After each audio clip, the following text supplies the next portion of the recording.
Oof, do I have something roasting in the fire for you today? Let me just say. Ladies and gentlemen, welcome to the final episode of BlockHeads, episode 41. You heard it right, shell shock, drop the bombshell, everyone's freaking out. BlockHeads is coming to an end. For me, because Hex didn't say my building was up to par, so he's letting me go. And you know, I'm just joking. Yeah, we're going to be going into a new world. It's going to be really exciting because there's going to be like 6 or 7 people to join us, even more maybe. I haven't really officially counted it yet, but it should be really interesting. It's really cool. We're going to be keeping the same brand. Might be a little different. You'll see when that day comes. It should be relatively soon. No, it's crossing my fingers, hopefully. Anyways, yes, today I get to do whatever I want. I could just stand here and look at this beautiful sunset, and you couldn't do anything about it. I'll just upload the video. But instead, I want to be a little bit more constructive for you, so you don't have to waste your time. I thought it'd be best to go through some of the projects that I have spent the most time at. We should share it. Share the wonder. I'm just going to show you what kind of sweat and blood and tears I went through for some of these projects because I spent so much time at them. But of course, at the end of my intro, it would be sunset. Let's make it dawn again. I need to clarify this. It's not time most spent. It's more so the most important projects that I've spent a lot of time at and have impacted me the most. And to begin off, of course, we've got world spawn chunks.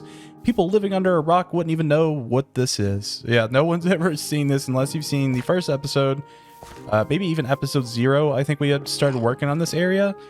It's the spawn chunks. This is where Hex and I started meshing our stuff.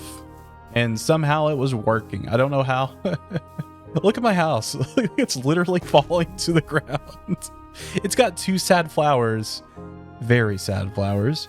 And Hex done the barn. This beautiful, gorgeous, detailed barn and the house. And yeah, it kind of works. It's weird. It works. I don't know. And then at some point we decided, we shouldn't be building in the spawn chunks because if we're loading entities with farms and such, then it'll start lagging the server no matter where we are.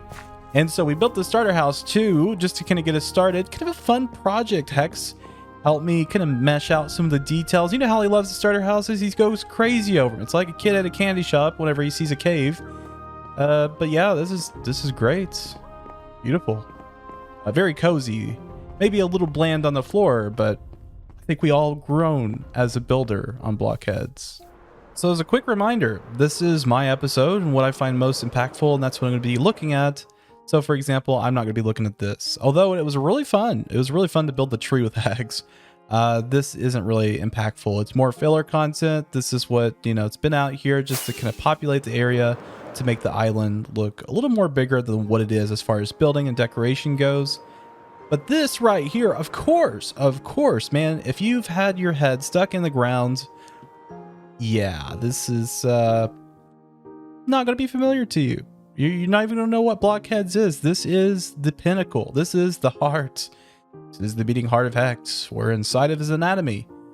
And this is just gorgeous. I love the BlockHeads town. Every time I wanted to show off something, it'd always be this town to kind of show you what BlockHeads is all about. And man, I mean, people have just went above and beyond. So, like, I even proud of myself for some of the work that I've done, done some of these like pathways and a lot of just groundwork, and then Hex done a lot of the building. It worked so well. We really set an environment, and I'm proud of both of us for somehow knocking our heads together and making it work. How did we do it? I don't know. It's a little bit of a performance hinder around here. I mean, you might know why. I've spoke about it. These guys. Yeah, these guys are a little bit of a performance tank. Smooth now. Not as smooth now. So, yeah, I think I want to turn these off in just a minute, but it is nice to see all the life come about. These armor stands have just completely changed the town. And, we started with this little plot of, like, farm, moved our way up to the rich area. Let's turn this off real quick so we can just kind of smoothly get up here. And we made it into the fancy town, which we didn't even envision the castle being, like, this big. I was going to help Hex work on it, but he built that completely by himself. Done some bridge work, and I kind of still worked on the ground. So, like, a lot of the terraforming, a lot of the building up from there, like little details in between. Really like this bridge. I wish I would have decorated the other one, but I left it blank. Silly waffle, silly waffle. And yeah, back here is another very impactful project for me. It's, well, not this. I want to repair this before we end it. It's off camera. The Medieval Tavern, man, there was a lot going on with this thing, man. I spent forever on it and finally got it done the other day in a live stream. And then after the live stream, I was like, I want to do some off-camera work.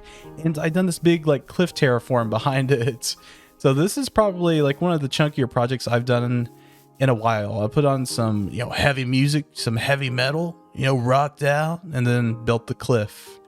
So yeah, beautiful, beautiful. I like it. I was going to do a lot more detailing to it, but I'm running out of time. I think it's only a couple of days before the server transitions, so it's only a facade. I was going to complete the whole mountain set, but yeah, it didn't really work. Not really mountain set, but a hill set. And the estates, although this wasn't my builds, this has really inspired me to put a lot more detailing into my builds. I had this over here before, and then Hex come along and just built this estate and just made this look pathetic. But it has like really inspired me to do better work. As far as the Medieval Tavern, I think it was primarily inspired by the estate. I could be wrong. I mean, I feel like Hex was kind of pushing toward this building before the estates were even up.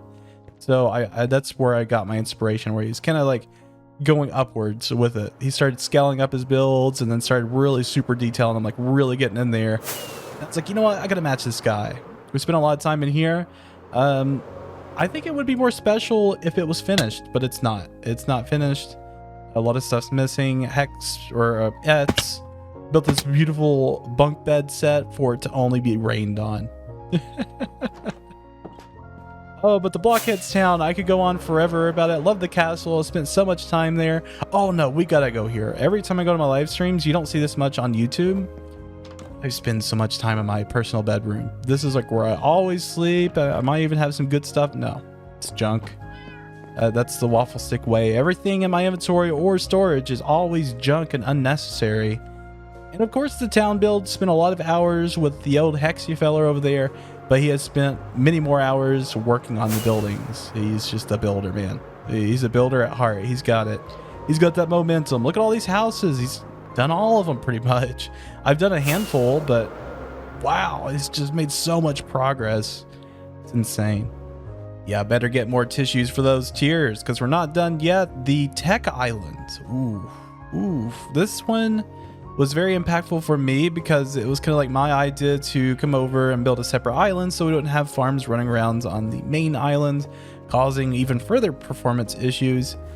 And man, I put some time over here. I don't know if I put so much time in building as I was just like farm ideas. And yeah, I've done a super smelter before It's Mine replaced it and put his. Oh, freaking, who does that? Who comes in on the server and takes my freaking super smelter down that I spent like, I don't know how long on, and puts his own in? What is? No, I'm just joking. It's 100% better, and I'm so glad I did because the other one was broken. I'm pretty sure a creeper blew it up like a couple of times, and we never could quite get the circuitry right on it again. So big improvement, awesome design. We've used it many times. The super smelter, got the cactus farm. You know, just the essentials. The noob farms, the new boy farms. And we got the sugarcane, which I would have used powered rails. We're stuck with redstone dust. Yeah, a little bit of a performance hit, but it's not too bad. It only activates whenever, you know, a certain amount of sugarcane grows on one segment, so it's not too crazy with the performance hit. I like this design. It's supplied a lot of freaking sugarcane for sure. And speaking of rockets and sugarcane and all that jazz, and tipped my hat to Hex for kind of transforming this into a industrial area. Good job, Hex. Looks beautiful. I wish I would have done some more back there. Okay, now we can move on. Iron farm, I built this. It only took like, you know, 30 minutes. No big deal. Good job, It's Mine, for helping me, even though you done it all yourself and I didn't do anything. Really wasn't my build. So mob farm. This one was, and it's not so much the mob farm that I like about this build, it is the coral reef underneath. supporting the like platform. I thought this was just a really neat improv that I came up with on accident. I just started like placing in some coral, and I loved it. I didn't really intend it to be a coral reef. Looks like we got some dead coral in there. Oh well, adds to the spice. It's just got a nice vibrance and color set here. Oh man, we've spent a lot of time on this thing. Let me introduce you to pain and suffering. I don't got much of Elytra left, so hopefully we won't die in the middle of this, but yes, this area was rough. It was really rough. It was a lot of fun just hanging out with Ets and building the World Eater 3 or 4 times before we realized, oh, the server won't handle it. They won't handle this. The World Eater kept glitching. Modules would, you know, it'd make a few passes and then it would just mess up. But it was a lot of fun to hang with Ets and work on this. It's just the projects weren't that fun. It's just, it got kind of dry. It got to the point where we got demotivated and started playing other games and took a break from Minecraft. So it's kind of nice to see this one go. I hate to say it. I'm so glad to see this pruner out of the way. We just started a new one on the next one, which I'm not going to divulge too much, but that server is definitely going to be able to handle what we throw at it compared to this one. A dedicated server over a shared host. We'll take it anytime. Take it anytime. More details on that once we get our first video out. But yeah, fun times with That's Mine. That's what I'll remember this area for. Though primarily not my build, I did do some layering for the concrete, then nether hub. Spent a lot of time in here, good times, the old Hexyfeller and the Ets. And we also worked on the nether tunnel, Ets and I. Really loved this project. It was so much fun. We spent a couple of streams with good peeps, getting recommendations and just having a good time. It was great. And so to the next project, which is probably easy to guess, my first perimeter on Minecraft. A lot of people get the misrepresentation that I am a deep technical person. This is incorrect. I am not. I kind of skimmed the surface of it on BlockHeads. I mean, I didn't get like full into it, but I started touching in like on perimeters and just like maybe bigger mechanisms. See, my thing is I like farms that I can cheaply get by with. Like the cheapest, just like dirtiest farms is like, all right, this is what I'm going to use to get by at my Minecraft experience. But I did design this trading hall, which I love. I love this to bits. This is actually used by Mac too on his server. Which is a major compliment because they're pretty deep technical, I would say. And yeah, I'm pleased to see that it's on another server as well. And Ets actually designed the front circuitry. So we got this like flat right here. Used to be like kind of a hook that came over. I got some suggestions on this flat piece, and now it's all smooth and you put signs up. So awesome. 5 stars Ets. We're adjusting that. And then we also have the first project that Ets and I worked on together, the zombie converter, which we never got up and running, but we know it works. We've tested it multiple times, got, you know, 3 housing pockets for the villagers. Completely unnecessarily big, but that's fine. It was just kind of like an experimental thing, a lot of fun to play with, and it looks impressive. I think that's probably the major score from it. It just looks really impressive. Fun to watch the villager kind of like scheme his way through. Oh man, baby perimeter. This is what I tag this place as, and it's a project I'll forever remember. It's my first perimeter. It sucked. Now I can't say I've seen many baby perimeters, but probably for good reason. Why would you even need one? I don't know. I just done it for the giggles. Now don't get me wrong. I love my baby perimeter. I thought it was just a fun little project, but it kind of sucked. I mean, come on. What was even the purpose of it? And that's why we done the nether perimeter, because I wanted to chew a bigger piece off, actually do a proper perimeter, and then still managed to halfway do it. I didn't clear the lava. Yeah, it was a little bit messy, but it still worked for the most part. For the most part, this is a pretty good farm, just because of my shortcomings. This is Et's design. This is the first design I think I used of his in a video, or even ever. But man, this has been a great design. And yeah, been sticking with it since. This is how we've been getting our beacons. I think next time I'm going to really just do a world eater. Get rid of all the lava, do it the proper way. That's going to be my main focus for the next world. Finish my projects, do it properly, just, yeah, be less janky. Speaking of janky, talk about some jank design, but it's cool. It works out. I want it to be janky. It was fun. The Squid Farm was built very early in the season due to Hex doing the Nether Hub and needing black dye. So that's the whole reason I started working on this. I'm going to go ahead and clean this up as I'm here. Get these shulkers out of the way, make it look nice and shiny. I think there's a couple of things that need adjustments here, but for the most part, it is done. Did I say that about a project on the server? Really? I mean, but yeah, I've spent a lot of time here. Really nice, like, alone time just working on this project, and, you know, kind of helps me clear my head from the day's work, or, you know, just working from collaborative projects. Oh, you like that transition? I went through the Nether Hub. We didn't cut. You probably knew. It's probably pretty obvious. But we're in the slime farm now, and this is much like the ink farm.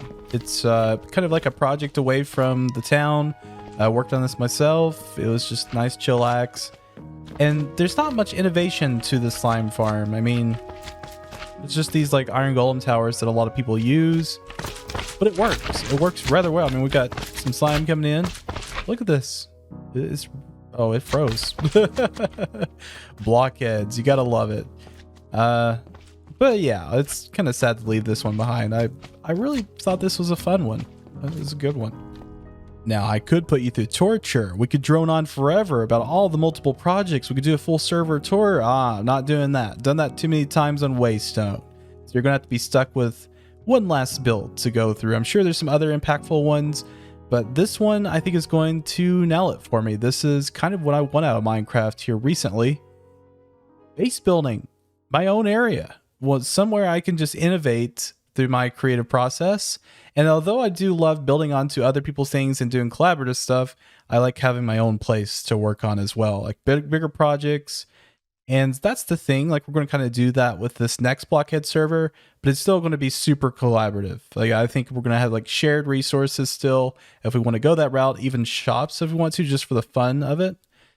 Yeah, I'm divulging a lot of secrets, aren't I? Don't tell anyone. Don't tell anyone. Just keep it to yourself. I don't want to get smited because of this. But yeah, I think it's going to be an excellent time. I'm really looking forward to it. And it's been an incredible time on BlockHeads. Guys, thank you so much for all that you've bared through, on my end at least. Hope you got to see some of Hex's stuff, because he's the shining star on here. He has done some amazing things. And Ets too. Ets has done a lot of the farm stuff. I think it kind of goes back and forth. They got their own aspects, but I had a great time on BlockHeads. I kind of like being the middleman. It was just a good time, and I love the people. But we'll see you in the next one if you decide to stick with us and join us on this journey. And I think that's going to be about it for today's episode, guys. Hope you have a fantastic day. We'll see you later on.